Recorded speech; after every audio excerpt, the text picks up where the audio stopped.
तो मैं बहुत ज़्यादा हैरान होता हूँ, आखिर ये चल क्या रहा है, ये हो क्या रहा है। मुझे नज़र आ रही है कुछ ऐसा लग रहा है जैसे कि कोई कुछ शायद साजिश हो रही है। ईमान और रजब अलहदा होने वाले हैं। कुछ सोशल मीडिया में इस तरह की गेम हो रही है कि स्पोर्ट एक ही रह जाए कि ईमान को मना किया हुआ है कि आपने घर में रहना है, कि रोकने का मकसद क्या है, कानों को हाथ लगा दे और के रजब एक परफेक्ट हस्बैंड है। वो तो कब से कह रही है कि भी मैं जाना है, उसको रोका हुआ है। माँ जी को देखता हूँ कहीं नजर नहीं आती। माँ जी आप इन लोगों के मुंह बंद कर सकती हैं, लेकिन आप साइलेंट हुई हैं। पता नहीं क्या सीन है कि आप अपनी बहू से इतनी ज्यादा मोहब्बत करती हैं, इतना प्यार करती हैं, लेकिन ये प्यार कहीं मुझे अब नजर नहीं आ रहा। आया था, सोचे जरा, दिमाग इस्तेमाल करें आप सब लोग। अस्सलाम वालेकुम नाज़रीन, उम्मीद है कि आप सब लोग खैरियत से होंगे। मैं हूं आपका होस्ट आसिफ और आप देख रहे हैं मेरे यूट्यूब चैनल शहरिया। नाज़रीन, आज की ये वीडियो बहुत ही ज़्यादा अहम है क्योंकि मैं आप लोगों के साथ 1 to 1 बात करने वाला हूं और आप लोगों को कुछ चीज़ें भी समझाने वाला हूं, ताकि आप ये मेरी वीडियोस देखेंगे तो आपको बहुत सारी चीज़ें क्लियर होंगी। जैसे कि कल की मेरी एक वीडियो थी जिसमें मैंने ख़ासतौर पर माँ जी को एक पैगाम दिया था। उसको लेकर आप सब लोगों के बहुत सारे कमेंट्स आए, मैंने सब लोगों के कमेंट्स भी पढ़े और मैंने आप लोगों की थिंक को भी जो है वो रीड किया कि आप लोग क्या सोचते हैं। लेकिन यकीन करें कि सोशल मीडिया पे चल क्या रहा है। मैं चाहता हूं कि मैं एक ऐसी पिक्चर जो है वो आप सब लोगों के सामने लेके आऊँ ताकि आप लोग समझ सकें मेरी इस बात को। देखिए, मेरे ज़राए जब मुझे खबरें देते हैं तो यकीन करें कि मैं उसकी कई जगहों से तस्दीक करता हूँ। ऐसा नहीं है कि मैं सिर्फ एक ज़राए से खबर ली है और उसकी तस्दीक ना करूँ। मेरी खबरें इसीलिए सच्ची होती हैं कि मैं उसकी तहकीक करता हूँ, 3-4 जगह से मालूमात लेता हूँ, फिर जाकर मुझे ये बात पता लगती है कि वाकई इसमें कितनी हकीकत है। लेकिन यकीन करें कि जो मेरी ज़राए की खबरें आती हैं और जब मैं दाएँ बाएँ से और जगहों से सारी उसकी तहकीक करता हूँ और मालूमात लेता हूँ, तो मैं बहुत ज़्यादा हैरान होता हूँ, आखिर ये चल क्या रहा है, ये हो क्या रहा है, ये ऑडियंस इतनी कंफ्यूज क्यों है। और कुछ इस तरह की अजीब सी कुछ साजिश सी, मुझे वो कहते हैं ना स्मेल सी आ रही हो कि जैसे कुछ साजिश सी हो रही हो, कुछ ऐसा मुझे फीलिंग्स हो रही हैं। और आप लोगों के कमेंट्स में देखता हूँ, हर बंदे के डिफरेंट कमेंट्स हैं, कोई किस तरीके से बात कर रहा है, कोई किस तरीके से बात कर रहा है। और सबसे इम्पोर्टेंट बात ये कि मुझे सबसे ज़्यादा हैरानगी हुई कि आपको पता है कि जो एक खातून है जिनके साथ अक्सर वो हमारा जिक्र भी बहुत ज़्यादा करती रही। जब मैं उनके घर पर गया रजब भट्ट के, तो उनको बहुत ज़्यादा मेरे जाने पे भी इतराज़ था और वो मेरे ना कुछ व्लॉग के ऊपर उन्होंने स्पेशली व्लॉग लगा कर भी जो है मेरा पूरा एक व्लॉग के ऊपर उन्होंने ऑडियो लगा कर भी मुझ पे बात की। और मुझे यहाँ तक याद है कि वो हमेशा ये बात करती थी कि मैं ईमान को सपोर्ट करती हूँ और आप रजब के तलवे ताड़ते हैं, आप उसके जो है जाके पाँव में गिर जाते हैं, और अब वो कानों को हाथ लगा रही हैं। मतलब मुझे कुछ स्टोरी डिफरेंट सी लग रही है, मुझे कुछ अच्छी स्मेल नहीं आ रही। यानी कि मैंने एक व्लॉग बनाया जिसमें मैंने कहा कि ईमान जो है ना अपने बच्चे को दादी से दूर रख रही हैं, यानी कि दादी एक पोते से दूर हैं। तो उस बात के ऊपर भी उन्होंने मेरे पर रिएक्शन वीडियो बनाई। मतलब ये कितनी हैरान कुन बात है कि उन्होंने इसके ऊपर मुझे तनकीद की, बहुत ज़्यादा तनकीद की। खैर मैंने उनको इसका जवाब नहीं दिया, लेकिन मैं बड़ा हैरान हुआ कि उनके 2 दिन से लगातार व्लॉग आ रहे हैं सिर्फ और सिर्फ 360 एंगल के ऊपर ईमान के खिलाफ। यानी कि अब उनको ईमान जो है गलत नजर आना शुरू होगी और रजब भट्ट जो है वो सही नजर आना शुरू हो गया। जबकि मैं यहाँ पर कभी भी किसी को यहाँ पे गलत नहीं कह रहा होता था। अगर कोई गलत होता था तो मैं आके आपको बताता था कि ये सही नहीं है, ये गलत है, इसको ऐसे करना चाहिए या वैसे। तो मेरी तनकीद में जो है पॉजिटिविटी होती थी, मैं सलाह भी करता था। लेकिन मुझे स्मेल अच्छी नहीं आ रही। मुझे एकदम एक शख्स इतनी देर से अगर ईमान कर रहा हो और उसकी ऑडियंस भी इसके साथ जुड़ी हो, तो एकदम ईमान के ख़िलाफ़ हो जाना। और मैं काफ़ी जगहों पे ये चीज़ देख रहा हूँ कि ईमान के ख़िलाफ़ जो है ये सारी चीज़ें हो रही हैं। मैं हैरान होता हूँ। और रजब भट्ट के जो व्लॉग्स आते हैं उसको लेकर भी लोग बातें करें। तो मैं आप लोगों से एक बात करना चाहता हूँ कि मतलब जो इस किस्म के चैनल्स होते हैं वो मतलब ईमान की वो बातें कर रही हैं कि मेरे लिए बड़ा शॉकिंग है। जो मुझे तनकीद की है तो वो कहाँ पर खड़ी है इस वक्त। अभी जो सूरत नज़र रही है वो बहुत ही अजीबोगरीब है, यानी कि सोशल मीडिया के ऊपर किस तरह का माहौल बनाया जा रहा है। तो उस हवाले से मैं आज चाहता हूं कि आप लोगों के साथ डिस्कस भी करूं और आप लोगों को कुछ चीज़ें शेयर करूं ताकि आप लोग समझ सकें। देखिए, बात यह है कि आप लोग बहुत सारी ऐसी चीज़ें बड़ी परफेक्ट बता रहे होते हैं, यानी कि आपको पता कुछ नहीं होता, ना आपके ज़राए हैं ना कुछ है, लेकिन आपकी सेंस ऑफ ह्यूमर इतना हाई है कि आपके जो कमेंट्स पढ़ रहा होता हूँ तो मुझे कुछ ऐसा लगता है कि देखो इनकी कितनी ऑब्जर्वेशन है, ये कितना डीपली किसी चीज़ को देख रहे होते हैं। लेकिन यहाँ पर सूरत हाल बिल्कुल हट के हो गई है। यानी कि जैसे कि आप सब लोग जानते हैं कि मैं अपने व्लॉग के अंदर एक बात किया करता, तो मैं कहता था ये ऑडियंस डिवाइड हो गई है, याद है ना? मैं कहता था कि ये रजब भट्ट की एक ही फैमिली है, ईमान रजब एक ही हैं, और आप लोग ईमान को सपोर्ट कर रहे हैं, उधर रजब को कर रहे हैं, तो आप लोग एक हो जाए, आप लोग अलहदा ना हो। अक्सर मेरे व्लॉग में आप लोगों ने यही बात सुनी थी। लेकिन अभी जो सूरत हाल मुझे नज़र आ रही है, कुछ ऐसा लग रहा है जैसे कि कोई कुछ शायद साजिश हो रही है, शायद कुछ ऐसा कोई ऐसी कुछ स्मेल मुझे आ रही है। मेरे ज़राए जो खबरें देते हैं, मैं वो जब सुनता हूँ और जो मैं सोशल मीडिया में देखता हूँ, तो वो मुझे बिल्कुल डिफरेंट नज़र आता है कि सूरत हाल कुछ अच्छी नहीं नज़र आ रही। यानी कि ऐसा नहीं है कि ईमान और रजब अलहदा होने वाले हैं, या रजब ईमान को अलहदा कर हो जाएगा, या ईमान जो है अपने घर नहीं जाना चाहती, या ऐसा।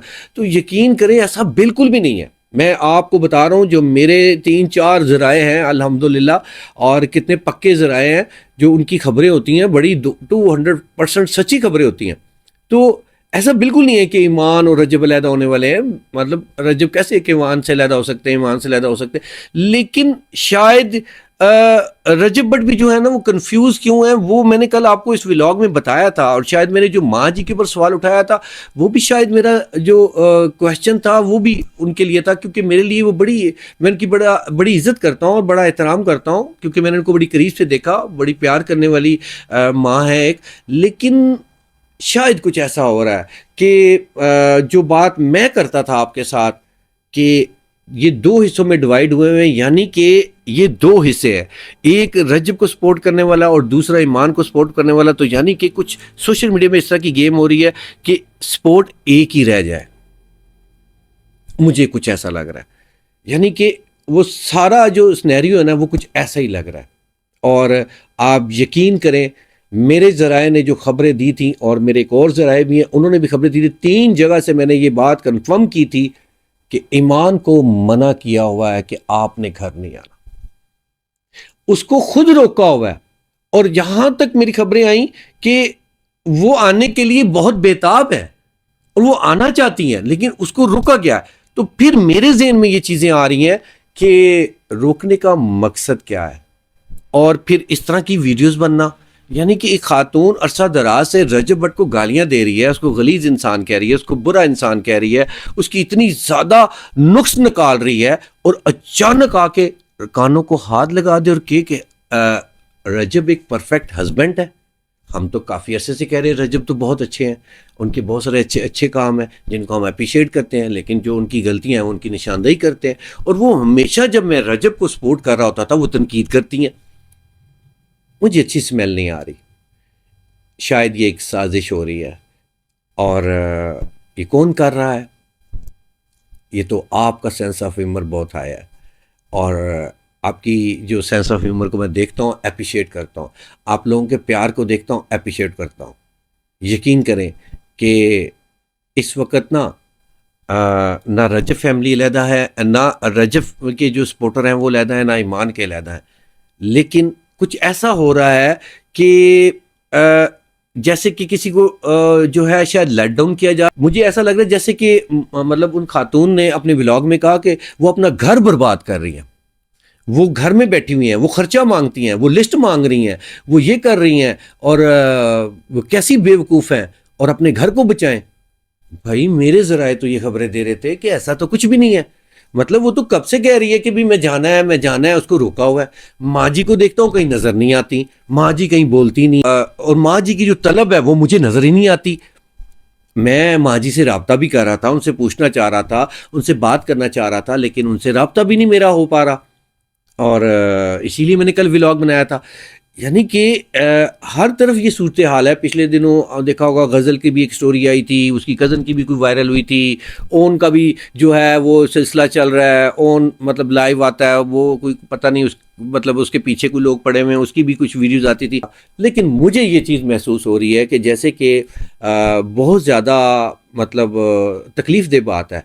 और ये बात जानता हूँ कि रजब ईमान से मतलब जो है उनका कोई इशू नहीं है, यानी कि रजब और ईमान का कोई इशू नहीं है। रजब कंफ्यूज भी इसी वजह से हैं कि वो शायद किसी मुश्किल में पड़े हुए हैं, पता नहीं इसके पीछे क्या बात है।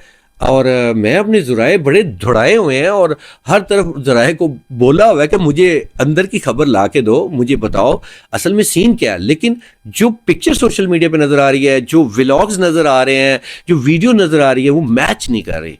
और ख़ास तौर पे उन खातून के जो आ रहे हैं, हो सकता है कोई एक और चैनल भी ऐसा आ जाए जो इस किस्म का काम करना शुरू हो जाए। तो मेरे भाई, मैं आप लोगों को एक ही मैसेज देना चाहता हूँ, आप लोग गुमराह ना हो, आप लोग फेक न्यूज़ से भी बचें, अपनी अक्ल को इस्तेमाल करें। बहुत सारे लोग बहुत समझदार हैं, उनका सेंस ऑफ ह्यूमर बहुत अच्छा है, अक्ल से काम लें।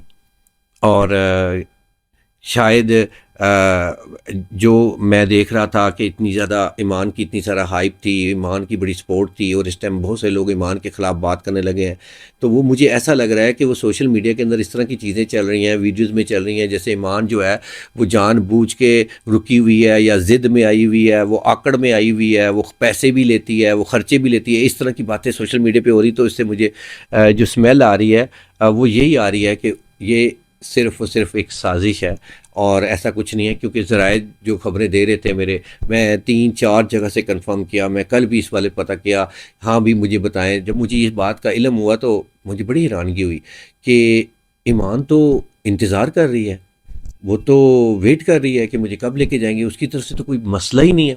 उनकी स्टोरी आई, उनकी स्टोरी से ये नज़र आता है कि वो रजब के लिए इतनी दुआएं कर रही हैं, उनको उनके लिए प्रे उन्होंने की है। और उनकी ये स्टोरी प्रूफ देती है कि वो रजब से मतलब मोहब्बत करती हैं और सिर्फ इंतज़ार कर रही हैं। तो आप भी सोचिएगा इस बारे में। मैंने कहा मैं आप लोगों से बात कर लूं। और बाकी माँ जी, आपसे बस रिक्वेस्ट यही है कि आप जल्दी से जल्दी फ्रंट पे आएँ और एक अहम किरदार अदा करें और सब लोगों के मुंह बंद कर दें। माँ जी, आप ही इन लोगों के मुंह बंद कर सकती हैं, लेकिन आप साइलेंट हुई हुई हैं। पता नहीं क्या सीन है, क्या हो रहा है, क्या नहीं हो रहा। देखें, जिनको लोग पसंद करते हैं ना, उनको पसंद करते हैं। कभी भी साजिश करने से चीज़ों को, ये जो लोग सोशल मीडिया पे साजिश कर रहे हैं, ऐसी साजिश करने से शायद किसी को डिफेम नहीं किया जा सकता, किसी को गंदा नहीं किया जा सकता। हकीकत कल बाद में खुल के सामने आ जाएगी, जो भी होगी। कभी भी आपको पता है हकीकत छुपती नहीं है। वक्ती तौर पे ये सब कुछ हो सकता है, लेकिन बाद में हकीकत सामने भी आ सकती है। लेकिन यकीन करें, रजब और ईमान एक बेस्ट कपल हैं। और रजब जब ईमान को घर लेके आएंगे, हकीकत का एक बड़ा इवेंट होगा, वो तमाम चीज़ें, सारी खुशियाँ भी वापस आ जाएंगी। लेकिन मैं समझता हूँ कि माँ जी इस चीज़ को देखें, शायद आप सोशल मीडिया इतना देखती नहीं कि आपकी बहू के लिए के ख़िलाफ़ इतनी ज़्यादा मुहिम हो रही है और आपका वो वहाँ पे पोता मौजूद है। और आपकी वो मेरी ही आपने पॉडकास्ट में कहा था कि वो छुई मुई हैं, तो वो नाजुक सी हैं, छुई मुई सी हैं लेकिन नाजुक हैं। तो आप अपनी बहू से इतनी मोहब्बत करती हैं, मैंने खुद देखा था आपको कि आप अपनी बहू से इतनी ज़्यादा मोहब्बत करती हैं, इतना प्यार करती हैं, लेकिन ये प्यार कहीं मुझे अब नज़र नहीं आ रहा। और मैं हमेशा सच और हक पे बात करता हूँ। और मुझे जो है ना, ऐसा फ़ील हो रहा है कि जैसे कि आप खुद इग्नोर कर रही हैं या कुछ ऐसा सीन है इसके पीछे। यकीनन मैं मालूम कर रहा हूँ इंशाल्लाह ताला। तो माँ जी, मैंने आपको देखा है और आपने मेरे तमाम सवालों के जवाबात दिए थे। और ईमान को आपने बड़ा अच्छा जो है उसके बारे में आपने हर जगह उनको डिफेंड किया था। आपने ईमान के वाले से पॉडकास्ट में बहुत अच्छी तरह से उनकी बारे में बोला। लेकिन अचानक क्या हुआ, रजब भट्ट के आने के बाद अचानक क्या हुआ? क्योंकि व्लॉग्स में कुछ चीज़ें नज़र आ रही हैं, सोशल मीडिया पे कुछ नज़र आ रही हैं, मतलब कुछ चीज़ जो है ना वो मैच नहीं कर रही। देखें, हमारी नज़र बड़ी गहरी है। हम ज़ाहिर है एक व्लॉगर हैं और हम इतनी रिसर्च करते हैं। और मैं हमेशा सच हक के लिए हमेशा खड़ा होता हूँ। मैं कोशिश करूँगा कि आपसे मुलाकात जल्द से जल्द हो और मैं हकीकत जानने की कोशिश करूँ। और ये जो लोग इतनी सारी बातें करें, इनका ज़रा मुंह तो हम चुप कराएं ना कि ये क्या साजिश चल रही है। तो ये आप ही एक अहम किरदार अदा कर सकती हैं। तो इंशाल्लाह मैं आपसे रब्ता करता हूँ और फिर इसके बारे में आपसे जानने की कोशिश करते हैं ताकि हम इन लोगों का मुंह चुप कराएं। आपका घर है, आप लोग ने एक 5 लोगों से फैमिली पूरी करनी है, लेकिन सोशल मीडिया जो है आप उसकी बेशक परवाह नहीं करती। अक्सर आप कहती थी कि मुझे सोशल मीडिया से कोई परवाह नहीं है, लेकिन इस वक्त आपकी बहू को बदनाम किया जा रहा है, आपकी बहू के बारे में लोग तरह तरह की बातें कर रहे हैं। आपको फ्रंट पे आना चाहिए कि मैं हमारी बेटी के बारे में बात कर रहे हैं और रजब भट्ट को भी ये किरदार अदा करना चाहिए। और ये जो चैनल है, जो एक खातून है, मुझे तो कुछ यहाँ भी अच्छी स्मेल नहीं आ रही कि अचानक 360 एंगल यकीनन आप लोग इतनी अवेयरनेस रखते हैं, रजब भट्ट की वीडियो देखते हैं, सब कुछ जानते ही हैं। बस ये गपशप लगाने के लिए आया था। सोचे ज़रा, दिमाग इस्तेमाल करें आप सब लोग। मैं हमेशा सच और हक के ऊपर बात करने वाला इंसान हूँ और पॉजिटिविटी रखता हूँ, रिश्तों को जोड़ने वाला इंसान हूँ, तोड़ने वाला नहीं इंसान। लेकिन जो कुछ हो रहा है सोचें ज़रूर आप। तस्वीर का एक रुख देख रहे हैं, हम तस्वीर के दोनों रुख देख रहे हैं और हमारे ज़राए बहुत वसी हैं माशाल्लाह से। अल्लाह ताला नज़र बद से बचाए, बहुत है वसी है। और बस आप लोग समझें इस बात को और सोचें कि आप लोग ही आप लोगों की मोहब्बत ही किसी का घर बचा सकती। आप लोगों के कमेंट्स की वजह से ही जो है ये तमाम हालात ऐसे पैदा होना शुरू हो जाते हैं। यानी कि ये सारी चीज़ें जो है, ये एक कमेंट्स जो है ना, आपके जो कमेंट्स हैं वो बड़ी अहमियत रखते हैं, याद रखें। इन कमेंट्स की वजह से ही दिलों में बहुत सारी खलिश और नफ़रतें और ये सारी चीज़ें पैदा होती हैं। बस ये बातें करनी थी। उम्मीद है कि आप मेरी बातें काफ़ी समझ गए होंगे और इंशाअल्लाह ताला आपसे अगले व्लॉग में मुलाकात करेंगे, अपने ज़राए से और कुछ मालूमात लेंगे और आप लोगों के साथ शेयर करेंगे और मेरी बातों को समझने की कोशिश कीजिएगा। अल्लाह हाफ़िज़।